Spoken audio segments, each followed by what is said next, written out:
Assalamualaikum warahmatullahi wabarakatuh. Salah satu usaha untuk menjaga kelestarian alam hayati ialah caranya dengan cara konservasi.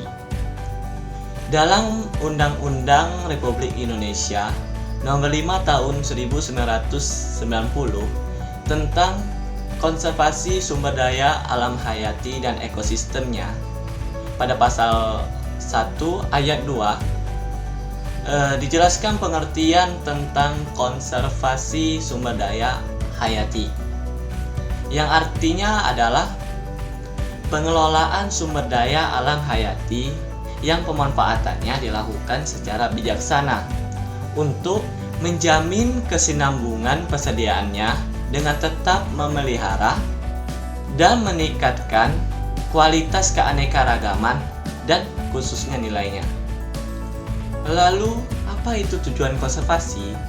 Tujuan konservasi salah satunya ialah untuk memelihara ataupun melindungi tempat-tempat yang dianggap memiliki nilai agar tidak beralih, terganti, ataupun punah. Adapun manfaat dari konservasi ialah salah satunya dapat melindungi kayanya ekosistem yang ada di Indonesia, lalu dapat melindungi fauna dan flora yang terancam punah, lalu dapat melindungi ekosistem yang merupakan sistem penyangga kehidupan bagi manusia dan makhluk hidup lainnya. Selanjutnya, secara umum, bentuk konservasi dibagi atas dua golongan. Yang pertama adalah konservasi in situ. Konservasi in situ adalah kegiatan konservasi flora dan fauna yang dilakukan di dalam habitat aslinya.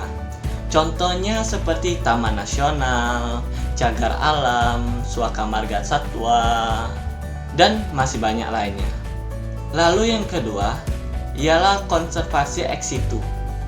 Konservasi ex situ adalah konservasi terhadap fauna dan flora yang dilakukan di luar dari habitat aslinya. Contohnya yaitu kebun raya, kebun binatang, taman safari, dan lain-lainnya. Selain itu, ada beberapa jenis konservasi sumber daya alam, khususnya yang ada di Indonesia. Macam-macam konservasi tersebut ialah yang pertama, taman nasional.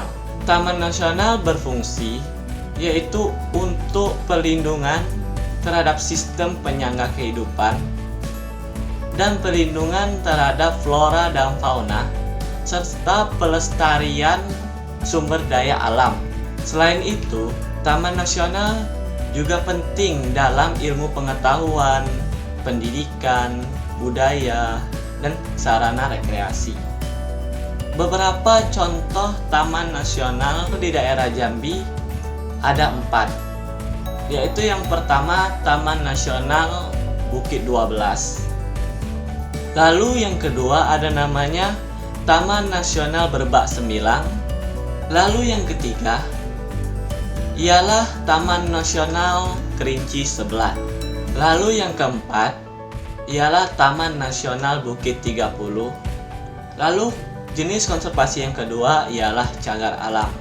Cagar alam merupakan perlindungan yang memiliki ciri khas, yaitu perkembangan tumbuhan dan hewan. Pada cagar alam diserahkan kepada alam itu sendiri. Pada cagar alam, kegiatan seperti wisata, rekreasi, dan kegiatan yang bersifat komersial lainnya tidak diperbolehkan di dalam cagar alam. Karena cagar alam sendiri merupakan tempat khusus untuk mengkonservasi hewan-hewan, terutama hewan-hewan dan tumbuh-tumbuhan yang hampir punah. Lalu di Jambi sendiri terdapat 7 cagar alam. Saya sebutkan beberapa, yaitu yang pertama Cagar Alam Durian Luncuk 1 yang terdapat di Sarolangun. Lalu yang kedua, Taman Cagar Alam Durian Luncuk 2 yang terdapat di Batanghari. Lalu jenis konservasi yang ketiga yaitu adalah taman laut. Taman laut adalah suatu wilayah yang memiliki ciri khas, yaitu keindahan alamnya yang diperuntukkan guna untuk menjaga kelestarian alam hayati pada daerah laut. Contoh taman laut yang ada di Indonesia yaitu Taman Laut Bunaken. Lalu jenis yang keempat yaitu adalah Suaka Marga Satwa. Suaka Marga Satwa adalah kawasan konservasi yang memiliki ciri khas, yaitu melindungi flora maupun fauna yang memiliki ciri khas atau unik yang memerlukan perlindungan bagi kelangsungan hidupnya di dalam habitatnya. Lalu yang kelima ada namanya kebun raya. Kebun raya merupakan tempat bagi berbagai macam flora yang terdapat dari berbagai macam daerah yang memiliki tujuan utama konservasi.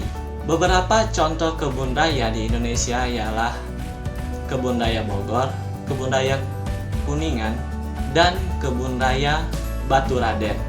Lalu yang terakhir adalah hutan bakau. Ya, itulah beberapa jenis konservasi yang ada di Indonesia.